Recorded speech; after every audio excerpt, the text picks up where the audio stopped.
उत्तर भारत में मौसम का मिजाज अचानक से बदल गया है, जिससे सर्दी काफी ज्यादा बढ़ने लगी है। दिल्ली, एनसीआर और उत्तर प्रदेश के कई जिलों में आज हल्की बारिश और रिमझिम बरसात कल हुई थी और आज भी हो सकती है, जबकि पहाड़ों में बर्फबारी का सिलसिला जारी है। दिल्ली का न्यूनतम तापमान वर्तमान में 7 डिग्री सेल्सियस के आसपास है, बल्कि मौसम में बदलाव के कारण ये तापमान 10 दिसंबर के बाद गिरकर लगभग 3 डिग्री सेल्सियस तक पहुंच सकता है। दिल्ली और इसके आसपास के क्षेत्रों में आज आसमान में बादल छाए रहने और हल्की बारिश की संभावना जताई जा रही है। वहीं उत्तर प्रदेश के तराई क्षेत्रों में भी आज बूंदाबांदी और हल्की बारिश के आसार हैं। पश्चिमी विक्षोभ के कारण प्रदेश में ठंड बढ़ने और तापमान में गिरावट हो सकती है। वहीं उत्तराखंड और जम्मू कश्मीर के पहाड़ी इलाकों में बर्फबारी हुई है, जिससे वहां सर्दी और भी ज्यादा बढ़ गई है। इस मौसम में लोगों से सतर्क रहने और ठंड से बचने की सलाह दी जाती है, क्योंकि तापमान में गिरावट के साथ ही सर्दी के प्रभाव में भी वृद्धि हो सकती है। तो देखिए, ठंड के साथ ही आज कई जगहों पर रिमझिम बरसात भी देखने को मिली और बरसात का सिलसिला आगे भी जारी रहने की उम्मीद जताई जा रही है, जिससे कि पारा और भी ज्यादा लुढ़क सकता है। वहीं उत्तराखंड, जम्मू कश्मीर, हिमाचल में हिमपात भी हुआ है, जिसके चलते ठंड अब बढ़ती हुई दिखाई दे रही है। वहीं संपूर्ण उत्तर भारत में भी मौसम का मिजाज पूरी तरह से बदलता हुआ दिल्ली, एनसीआर समेत यूपी में रिमझिम बरसात देखने को मिली और आज भी रिमझिम बरसात हो सकती है। वहीं उत्तराखंड, जम्मू कश्मीर, हिमाचल में हिमपात हुआ है, जिसके चलते इन इलाकों में भी ठंड बढ़ चुकी है। तो देखिए, तापमान में लगातार गिरावट देखने को मिल रही है और ऐसे में अगर उत्तर भारत की बात करें तो उत्तर भारत में जहां एक तरफ रिमझिम बरसात से पारा लुढ़कता हुआ नजर आया है, तो वहीं दूसरी तरफ उत्तराखंड, जम्मू कश्मीर और हिमाचल में ताज़ा हिमपात भी हुआ है, जिसके चलते तापमान में गिरावट देखी गई है।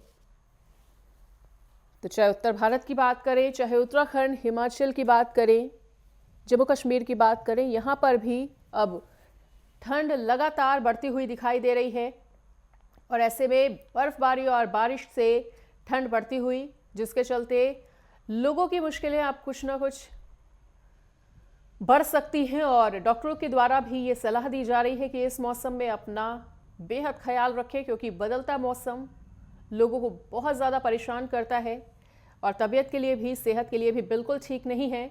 और ऐसे में जब भी घरों से बाहर निकलें तो उन्हीं कपड़ों का प्रयोग जरूर करें। और दिल्ली, एनसीआर समेत यूपी में जिस तरह से रिमझिम बरसात हुई है, उसके बाद भी तापमान में गिरावट दर्ज की गई है। उधर उत्तराखंड, जम्मू कश्मीर, हिमाचल में ताज़ा हिमपात हुआ है और इसीलिए बर्फबारी के चलते भी पहाड़ी इलाकों का तापमान गिरता हुआ।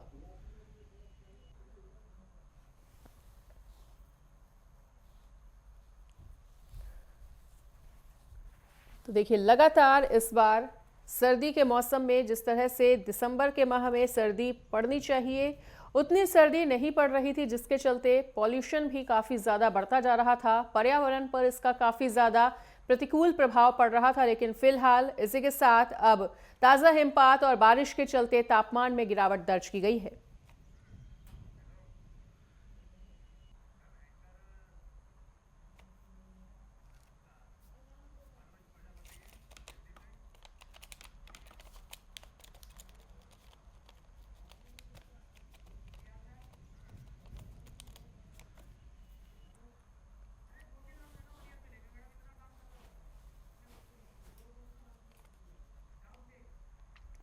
और देखिए, अलग अलग जिलों से अलग अलग सहयोगी भी हमारे साथ जुड़ चुके हैं। आपको बता दें कि दिल्ली से मनोज प्रजापति, वहीं राघवेंद्र मिश्रा हमारे साथ जुड़ चुके हैं प्रयागराज से। राघवेंद्र, देखिए, आपके पास आते हुए, प्रयागराज संगम नगरी है और ऐसे में गंगा का जलस्तर बढ़ने से काफी ज्यादा ठंड महसूस हो रही है। वहीं रिमझिम बरसात भी हुई है। फिलहाल मौसम को लेकर क्या कुछ अपडेट देना चाहेंगे? जी बिल्कुल मनीषा, क्योंकि दिसंबर का माह चल रहा है। दिसंबर में ही कड़ाके की ठंड पड़ने का अनुमान रहता है, मौसम विज्ञानियों का ये मानना रहता है। किंतु अगर पश्चिमी विक्षोभ की बात किया जाए, जो सर्द के मौसम में जो है सर्द हवाओं और जो है हिमपात और बारिश के लिए मेन मुख्य रूप से कारण मानी जाती है, तो पश्चिमी विक्षोभ इस समय दिसंबर से लेकर फरवरी तक ये चलती है, जो पछुआ पवन के संचालन से प्रभावित होती है। तो अगर दर्शकों को पश्चिमी विक्षोभ के बारे में थोड़ा जानकारी देना चाहूंगा, तो जो सहारा मरुस्थल है, वहां की गर्मी पाकर ये वेस्टर्न जो डिस्टरबेंस है, पश्चिमी विक्षोभ जो है वहां से उत्पन्न होता है और भूमध्य सागर और कैस्पियन सागर से होते हुए वहां से आर्द्रता प्राप्त करता है, नमी प्राप्त करते हुए उत्तर और पश्चिम दिशाओं की ओर बढ़ता है।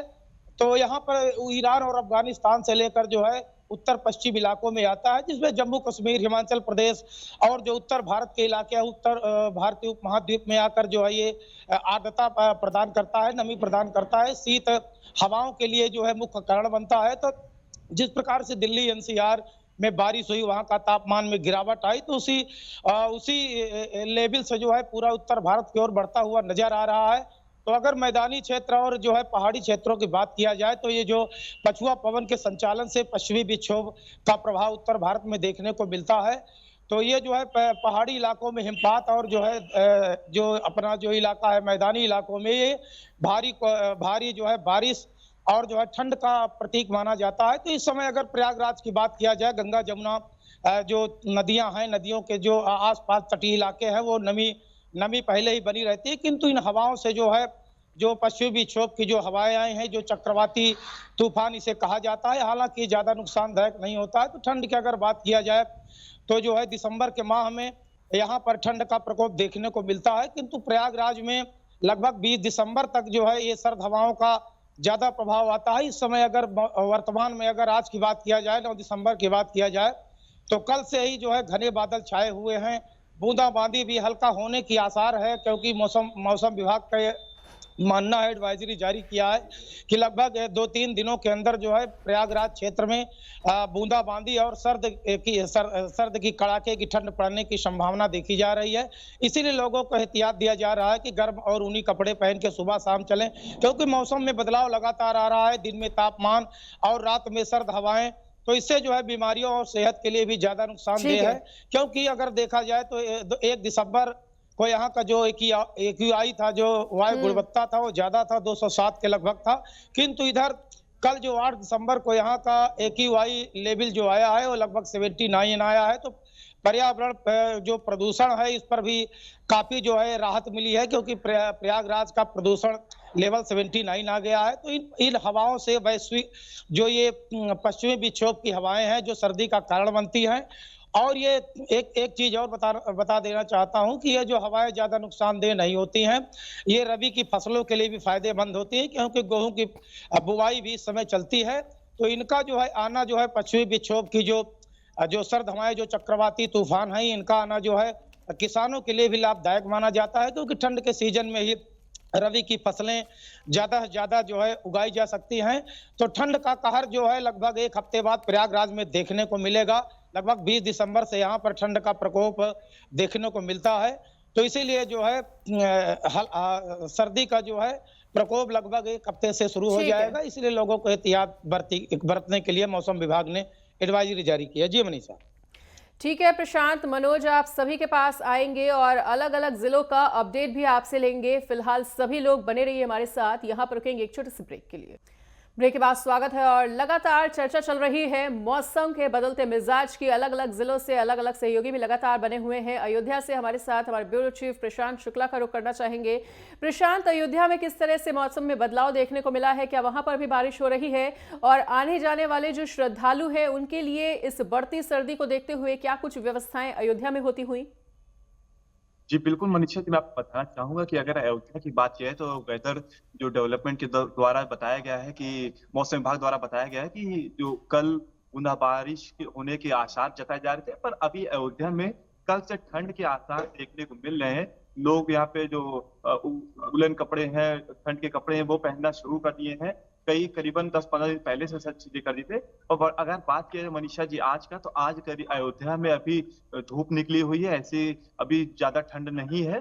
पर बताया जा रहा है कि मौसम विभाग के द्वारा बात किया गया तो बताया जा रहा है कि कल से जो अयोध्या में है, अयोध्या में भी ठंड का प्रकोप देखा जाएगा। बात किया जाए अयोध्या में, तो अयोध्या के जो नगर निगम द्वारा यहाँ पे चौराहे पे लकड़ियां रखाई गई है और शीत मतलब की जो शीतलहर ठंड को देखते हुए यहाँ पे जो गरीब है उनको समाज सेवी द्वारा यहाँ पे कंबल वितरण भी सारी चीजें किया जा रहा है, जिस वजह से जो कहते हैं गरीब लोग हैं उनको कोई भी प्रॉब्लम में दिक्कत ना हो। बताया जाता है इस ठंड को देखते हुए जो बच्चे हैं और बुजुर्ग हैं इनको बताया गया है कि ये लोग घर से बाहर ना निकले, जब कोई विशेष कार्य हो तभी निकले, और अगर स्कूल बच्चे जा रहे हैं या फिर जो बूढ़े लोग हैं सीनियर के बाहर जा रहे हैं तो प्रॉपर ठंड के कपड़े पहन के निकले। बात किया जाए तो अयोध्या में अभी धूप निकली है और बताया जा रहा है कि कल से अयोध्या में ठंड का प्रकोप ज्यादा देखा जाएगा। बिल्कुल। और दिल्ली से मनोज प्रजापति का रुख करना चाहेंगे। मनोज, दिल्ली एनसीआर की अगर बात करें तो देखिए दिल्ली एनसीआर के भी कई क्षेत्रों में बरसात हुई है, जिसके चलते मौसम के बदलाव लगातार लोगों को महसूस हो रहे हैं और तापमान में गिरावट दर्ज की जा रही है। ऐसे में दिल्ली एनसीआर के मौसम को लेकर क्या कुछ अपडेट आपके पास? जी मनीषा, मैं आपको बताना चाहूंगा जिस प्रकार मौसम विभाग की तरफ से अलर्ट जारी किया गया था। दिल्ली में बारिश का 3 दिन का जो अलर्ट था और रविवार को जो बारिश हुई है छुटपुट एनसीआर में, उससे कहीं ना कहीं दिल्ली के मौसम में गिरावट दर्ज हुई है। आपको ये भी बता दें जिस प्रकार उत्तराखंड में बद्रीनाथ और केदारनाथ और 4 धाम जो है वहाँ चोटियों पर जो है पहाड़ों पर हल्की बर्फबारी भी देखने को मिली। उसका असर मैदानी क्षेत्रों में और दिल्ली के एनसीआर के आसपास के क्षेत्रों में सर्दी का जो प्रकोप है बढ़ा है। और आपको ये भी बता दें जिस प्रकार मौसम विभाग का अलर्ट है वो 12 घंटे के अंदर एनसीआर के अंदर फिर गर्ज के साथ हल्की बारिश के अनुमान भी बताया गया है। आपको ये भी बता दें जिस प्रकार बारिश दिल्ली में हुई है उससे कहीं ना कहीं वायु का पॉल्यूशन लेवल जो है गिरा है और मौसम जो है थोड़ा सा खुशनुमा भी नजर आ रहा है दिल्ली का। लेकिन इसी के साथ साथ दिल्ली में सर्दी का दस्तक कड़ाके की ठंड से होगी, क्योंकि जिस प्रकार पहाड़ों पर बर्फबारी की शुरुआत हुई है उससे मैदानी क्षेत्रों में बर्फ का कहर जो पहाड़ों पर हुआ है वो दिल्ली पर सर्दी का स्तंभ बनकर टूटेगा और हार्ड कपकपाहट देने वाली सर्दी जो दिल्ली पर कहावत के तौर पर मशहूर है वो पड़ने की पूरी संभावना है। और आपको ये भी बता दें जिस प्रकार दिल्ली के लोग दिसंबर के पहले सप्ताह तक सर्दी से नागुजार थे, सर्दी का असर जो है दिल्ली पर नहीं था, उसके बावजूद अब अचानक जिस प्रकार मौसम विभाग ने सूचना अलर्ट जारी किया था उससे कहीं ना कहीं दिल्ली में सर्दी का स्तंभ बढ़ गया है और जिस प्रकार 4 डिग्री सेल्सियस के आसपास दिल्ली में सर्दी का स्तंभ रहेगा। जी ठीक है मनोज, पल पल का अपडेट आपसे भी लेते रहेंगे और सभी सहयोगी भी लगातार बने रहिए हमारे साथ, आपसे आगे भी चर्चा जारी रहेगी। और देखिए लगातार सर्दी का सितम जारी है, पल पल का अपडेट देते रहेंगे, पर यहाँ पर रुकेंगे एक और छोटे से ब्रेक के लिए। ब्रेक के बाद स्वागत है और चलिए बात हो रही है सर्दी के प्रभाव की और अलग अलग जिलों से अलग अलग सहयोगी भी हमारे साथ बने हुए हैं, तो एक बार फिर से उनसे चर्चा को आगे बढ़ाते हुए राघवेंद्र आप ही के पास आना चाहेंगे। देखिए प्रयागराज भी धर्म नगरी है और ऐसे में वहां पर भी श्रद्धालुओं का भारी संख्या में आवागमन होता रहता है, तो ऐसे में बढ़ती सर्दी उनके लिए किस किस तरह की परेशानियां खड़ी कर सकती है और सर्दी को देखते हुए प्रशासनिक स्तर पर क्या कुछ व्यवस्थाएं प्रयागराज में होती हुई? जी बिल्कुल, क्योंकि यहाँ पर महाकुंभ है और महाकुंभ की तैयारियां जोरों शोरों पर चल रही हैं, युद्ध स्तर पर चल रही हैं। तो अगर प्रयागराज की बात किया जाए तो इस समय तो मार्गशीर्ष चल रहा है, मार्गशीर्ष अंतिम दौर पर अपने अगहन, जिसको ग्रामीण इलाके में अगहन प्रयागराज में जो ठंड का कहर होता है वो अधिक जो है ज्यादा पौष और माघ मास में होता है। तो अगर अभी जो है पौष माह की शुरुआत नहीं हुई है तो पौष माह से लेकर माघ मास लगभग 2 माह तक ये पूरी तरह से जो है ठंड का कहर यहाँ पर देखने को मिलता है। तो प्रशासन पूरी तरह से अलर्ट रहती है, ग्रामीण इलाकों से लेकर शहरी इलाकों से जो है पूरी तरह से अलर्ट रहती है कि जो है किसी प्रकार से ठंड से किसी बुजुर्ग की, बच्चे की या भी जो भी युवक है उनको परेशानी ना हो, किसी की मौत ना हो। तो प्रशासन बीच बीच में सुविधाएं भी उपलब्ध कराता है, जो अलाव की व्यवस्थाएं होती है जगह जगह चौराहों पर की जाती है। तो 10 दिन बाद से प्रक्रिया शुरू हो जाएगी। हालांकि प्रशासन ने पूर्व से ही इसको जो है पूरी तरह से जो है तैयारियां कर रखी है कि जो भी यहाँ पर श्रद्धालु आएंगे, माघ मेला क्षेत्र में श्रद्धालु आएंगे, उनके लिए पुआल की व्यवस्था है, उनके लिए जो है जो गर्म जो है टेंट लगाए जाते हैं, गर्म टेंटों का जो है आवरण ढका जाता है, क्योंकि ठंड का मौसम में जो है गंगा स्नान भी लोग करते हैं। इस ठंड के मौसम में सुबह 4 बजे से ही गंगा तट पर पहुंच जाते हैं, तो ठंड ज्यादा रहती है, उसके लिए प्रशासन अलाव की व्यवस्थाएं करता है। संगम तट नोट से जो है माघ मेला क्षेत्र में कई जगह अलाव की व्यवस्थाएं चौराहे पर की जाती है। तो ठंड का प्रकोप जो है लगभग 10 दिन बाद से शुरू हो जाएगा यहाँ पर। तो प्रशासन अलर्ट मोड पर है कि प्रयागराज की जो जनता है, जो श्रद्धालु यहाँ पर आने वाले हैं, उनके साथ साथ जो ग्रामीण इलाके के व्यक्ति हैं उनके लिए भी प्रशासन ने पूरी तरह से व्यवस्था दुरुस्त करने का प्रयास किया भी है। जी ठीक है राघवेंद्र, तमाम जानकारी को साझा करने के लिए बहुत बहुत शुक्रिया। अलग अलग जिलों से अलग अलग सहयोगी भी लगातार हमारे साथ बने हुए हैं और इसी बीच लखनऊ से हमारे प्रमुख संवाददाता लालचंद भी हमारे साथ जुड़ चुके हैं। लालचंद, तो देखिए यूपी के कई इलाकों में रिमझिम बरसात हुई है, जिसके बाद लगातार बारिश को लेकर अपडेट सामने आ रहे हैं। फिलहाल आपसे भी मौसम को लेकर अपडेट लेंगे और तमाम सहयोगी भी बने रहिए हमारे साथ। यहाँ पर रुकेंगे एक छोटे से ब्रेक के लिए। ब्रेक के बाद स्वागत है और चलिए रुक कर लेते हैं आगे की खबर का। और देखिए, लगातार बात चल रही है मौसम में गिरावट को लेकर, तो सर्दी का सितम जारी है। दिल्ली एनसीआर की अगर बात करें तो दिल्ली एनसीआर में जिस तरह से रिमझिम बरसात हुई है, उसके बाद जो तापमान है उसमें लगातार गिरावट दर्ज होती हुई। और देखिए, लालचंद हमारे साथ लखनऊ से जुड़े हुए थे, उनका रुख करना चाहेंगे। लालचंद, तो लखनऊ में, राजधानी लखनऊ के मौसम को लेकर क्या कुछ अपडेट देना चाहेंगे? क्योंकि देखिए, रिमझिम बरसात तो यूपी के तमाम इलाकों में हुई है, तो क्या लखनऊ में भी बारिश होती हुई? और राजधानी लखनऊ में महाकुंभ की तैयारियों को लेकर अगर व्यवस्थाएं की जा रही हैं तो उन व्यवस्थाओं पर किस तरह का प्रभाव पड़ता हुआ?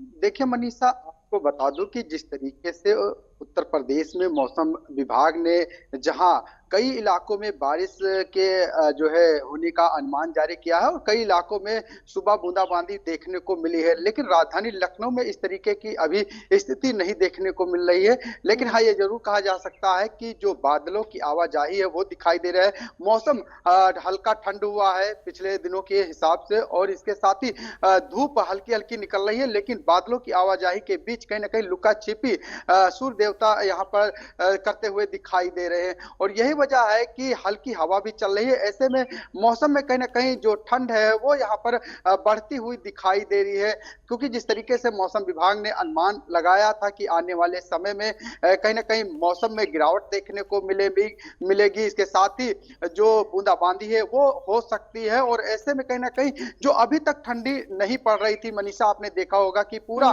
नवंबर माह बीत गया, लेकिन जो मौसम रहा वो कहीं ना कहीं हल्का गर्म दिखाई दिया। इसके साथ अक्टूबर भी इसी तरीके से निकल गया है और 24 साल का जो 124 साल का रिकॉर्ड टूटा है कि नवंबर माह में जो ठंडी होनी चाहिए थी वो ठंडी नहीं हुई है। और शायद यही वजह है कि मौसम विभाग ने एक बार फिर से अनुमान जताया है कि अब दिसंबर में आने वाले दिनों में जो है ठंडक बढ़ सकती है। क्योंकि राजधानी लखनऊ के तापमान की बात करें तो जिस तरीके से अभी रात के समय वक्त देखने को मिला है कि 14 डिग्री सेल्सियस लगभग दर्ज किया गया है। इसके साथ ही अगर अधिकतम तापमान की बात करें तो 23 से 24 डिग्री सेल्सियस यहाँ पर देखने को मिल रहा है, यानी कि उस तरीके से ठंड फिलहाल नहीं देखने को मिल रही। लेकिन हाँ, ये जरूर कहा जा सकता है कि जिस तरीके से नगर निगम की तरफ से तमाम जगहों पर रैन बसेरे के जो है व्यवस्थाएं की जा रही हैं, तमाम संस्थाओं के द्वारा रैन बसेरे की व्यवस्थाएं की जा रही है, क्योंकि तमाम ऐसे लोग हैं जो दूर दराज से गांव से आकर शहर में काम करते हैं, उनको कहीं ना कहीं दिक्कतों का सामना करना पड़ता है। ऐसे में किसी भी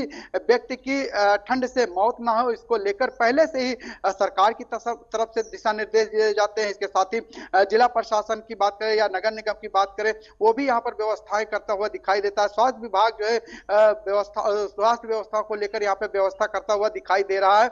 लेकिन जिस तरीके से माना जा रहा है कि महाकुंभ चल रहा है, आपने जिक्र भी किया, तो कहीं ना कहीं महाकुंभ को लेकर लगातार भव्य तैयारियां की जा रही है। सरकार के जो मंत्री हैं वो लगातार जो है निमंत्रण देते हुए दिखाई दे, क्योंकि लाखों करोड़ लोग प्रयागराज पहुंचेंगे। वहां पर तमाम व्यवस्थाएं की गई है, मेडिकल सुविधाओं से लेकर लोगों के आने जाने की व्यवस्था, सुरक्षा की दृष्टि से तमाम व्यवस्थाएं की गई हैं। राजधानी लखनऊ में भी तमाम ऐसे लोग हैं जो वीआईपी गेस्ट हैं, वो भी लखनऊ पहुंचेंगे, मुख्यमंत्री से भी मुलाकात करेंगे। और ऐसे में यहाँ पर भी तमाम व्यवस्था की गई। यहाँ पर खुद जिस तरीके से प्रयागराज में महाकुंभ होने जाए उसको लेकर यहाँ पर सेल्फी पॉइंट बनाया गया है। लोग वहां पर उसको जो है देखने के लिए पहुंच रहे हैं, सेल्फी खिंचवा रहे हैं। और जिस तरीके से भव्य, ऐतिहासिक और दिव्य एक देश विदेश में इसकी जो है पहुंच सके, इसको लेकर कहीं ना कहीं सरकार पूरा प्रयास करती हुई दिखाई दे रही है। फिलहाल ठंड को लेकर भी कहीं ना कहीं मौसम विभाग की तरफ से अलर्ट जारी किया गया है कि आने वाले समय में बूंदाबांदी हो सकते हैं। फिलहाल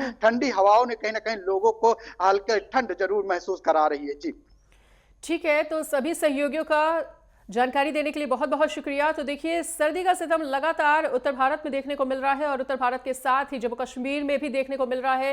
हिमाचल प्रदेश में भी सर्दी बढ़ती हुई नजर आ रही है और ऐसे में अब सर्दी और भी बढ़ सकती है, इसलिए चाहेंगे कि अपना बहुत बहुत ध्यान रखें।